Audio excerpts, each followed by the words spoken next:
यानंतर राजकारणातली सर्वात मोठी बातमी, कारण आता लोकसभेच्या जागा 816 पर्यंत वाढणार आहेत. म्हणजेच लोकसभेत एकूण 816 खासदार असतील. मोदी सरकारकडून लोकसभा आणि विधानसभांमध्ये महिलांना 33% आरक्षण लागू करण्याच्या तयारीत आहे. सरकार नारी शक्ती वंदन सुधारित अधिनियम विधेयक संसदेत आणण्याची शक्यता आहे आणि त्यासाठी 2011 मध्ये झालेली जनगणना ही गेम चेंजर ठरणार आहे. यावर सहमती मिळवण्यासाठी गृहमंत्री अमित शहा यांनी सोमवारी एनडीएच्या विविध घटक पक्षांसोबत चर्चा केली आहे. जर सहमती झाली तर विधेयक याच आठवड्यात सादर केले जाऊ शकतात.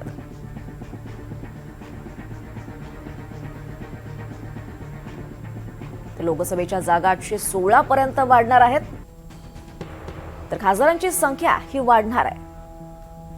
तर सध्याची संख्या ही 543 आहे आणि जर ही फेररचना झाली तर त्यानंतर 816 ही संख्या होईल. तर महाराष्ट्रातले खासदार आहेत 48, तर फेररचनेनंतर ती संख्या 72 पर्यंत जाईल. महिलांसाठी आरक्षित जागा सध्या नाही आहेत, 0 आहेत. मात्र फेररचनेनंतर 273 जागा होतील. तर अनुसूचित जातींसाठी 84 जागा आहेत आणि फेररचनेनंतर त्या 126 होतील.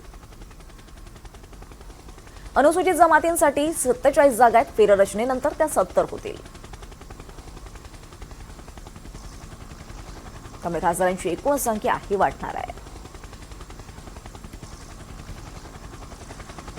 आणि या संदर्भात विधेयक याच आठवड्यात सादर केलं जाऊ शकतं. जर सहमती मिळाली तर याच आठवड्यात ते सादर केलं जाऊ शकतं.